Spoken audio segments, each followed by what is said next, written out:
Hi, Ben Pottsville here. Today we're going to talk about how diet sodas aren't that diet. And this topic comes from Vivian, 10-year-old, one of my directors. Thank you, Vivian. Love you to bits. Great coming up with this. She's such a creative muse. So today we're going to talk about diet sodas and diet foods and some of the common ingredients that they use instead of sugar, which are artificial sweeteners. And we're going to talk about how that affects our body, how it affects our brain, and even though you may have all the best willpower, how consuming those foods could be adding more and more weight because it's driving your appetite. All right, so we're going to talk about diet sodas first. You know, when we make the transition away from regular soda, that's just awesome. When we move over to diet sodas, though, a lot of people are thinking that because the calorie consumption is oftentimes zero, there's even brands that are called zero, or drinks that have that name, which I'm sure you can think of brands that they're associated with. When we're using those, we think, okay, well, if my calories in goes down, then I must lose weight. Calories in versus calories out. If it were that simple, then we would have a nation of people who are slim and in shape and feeling great about themselves. However, we don't have that situation. What happens is we're using artificial sweeteners. That means the calorie or the caloric quantity is zero. However, to our taste buds, there are sometimes hundreds or thousands of times sweeter than sugar. And what that does is it sends off an alarm bell in our apostat, in our brain, that says, hey, sugar's coming, something sweet's coming. That means nutrition will come too. Well, that sends a signal down to our gut, says, hey, nutrition's coming. And our gut says, all right, thank you, we'll get ready, starts producing juices. What happens?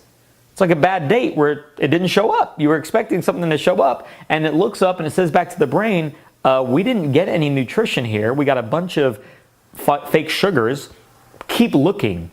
Keep finding us nutritious food. So what happens is, even though you're having diet soda, trying to suppress your appetite or give yourself something, maybe it's in the middle of the day, in between meals, or you're having it with your food, and that's just signaling the body to keep eating. It increases your appetite even though you may be eating the right quantity of food. So there's the calories in, calories out the window, because it drives your response, a response far greater than your willpower. And if you've ever struggled losing weight and other people around you are like, why don't you just use enough willpower? It's because these chemicals are messing with our brain. Our brain has messengers called neurotransmitters, and when we eat these foods or drink the drinks that have artificial sweeteners, it drives a response that no amount of mind power, no amount of good intentions can ever overcome. That's the way we're built. That's our innate system in nature.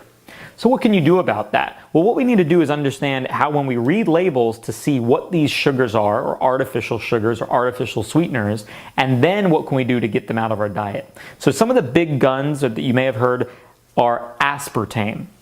Aspartame, for my viewers who are in Europe, aspartame, it's like however you want to say it. Those are some of the most toxic things we can put in our body. They've been linked to migraines. They've been linked to loose stools and diarrhea. They've also been linked to liver toxification and decreased absorption of nutrients in your body, which is what we're trying to do anyway. So why you think that drinking these diet sodas are causing us to not absorb nutrition, keep eating more and more and more? If we can't absorb that food, what do you think we do with it? We put it in the storage tanks, but we don't have cupboards. We have fat cells. So we fill up our fat cells with the food that we're not able to digest as a protective mechanism. Some of the other ones that, that's pretty well known. There's a lot of things. You can just type in these names in Google with problems or issues, and oftentimes you'll find a lot of different research coming back to feed you there. Pun intended, by the way. So another one is sucralose, which goes by the brand name Splenda. And Splenda is something I see pretty much everywhere I go. There's salt, there's pepper, then there's Splenda. And Splenda is chlorinated sugar. That's sugar with a bunch of chlorine. Yes, the stuff that's in swimming pools, the stuff that was used, different gases that kill bacteria, that kill us from the inside out. So we're using Splenda to try to sweeten up our coffee or our meals, and we're actually putting in toxic compounds that only further our ability to store body fat, because body fat is going to store toxins as a secondary mechanism, and at the same time, it's driving up our appetite. I'd much rather see you go for real foods instead of these artificial foods. And something that you might not expect to hear from a nutritionist or from someone who's your health coach is to go for a small amount. We're talking like a teaspoon and the edge of a teaspoon of real, raw, brown sugar instead of using packets upon packets of this artificial sweetener. If you do need to limit sugar intake, if there's things that you have with insulin, diabetes, and I just suggest coming off sugar as much as we can, then if you must use an alternative, I'd much rather see you go for things like stevia, which is a natural plant. It's not a chemically synthetic laboratory produced product. It does have a slightly bitter aftertaste. I prefer not to have anything. What I do know is that because we have these centers in our brain, those respond to sugar in the same way that as if we respond to a drug. Sugar has been proven to be as addictive, if not more, as drugs in our brain. So for the adults, the parents out there helping kids, young adults, we've got to really become conscious about what we're putting in our body, how it's affecting our body, because that affects our habits, it affects our attitude, our actions, and the way we experience our life. So what you can do is cut out your sugar or your artificial sugars in a slow decrease. If you think about it, recently there's been lab tests where they've given rats sugar water and they prefer that over cocaine. So if I ask you to cut sugar or artificial sweeteners out of your life like that, you might have a cold turkey response. And especially you'll see that in behavior with your children.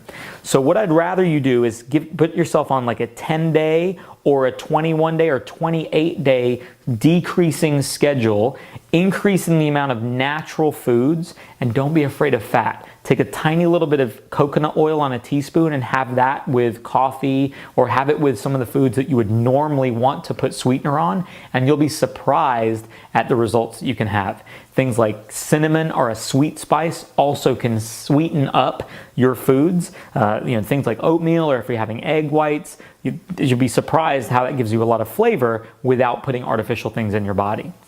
So again, just a quick recap. Aspartame, sucralose, or Splenda. You're also going to interact with things called xylitols or maltols. These are sugar alcohols, and they will cause you to change the way that water is absorbed or dumped into your intestinal wall, and that might lead to diarrhea, loose stools, irritable gut. You might feel cramps and really just upset. If you do need to go for something, then I'd much rather see you use stevia, or again, like I said, brown sugar, raw sugar, turbinado sugar. And you might find those in your coffee shop in the little brown packets versus the little pink dangerous sucralose ones or Splenda. So hopefully that helps you cut the diet foods out, and let's live happy, healthy with real food.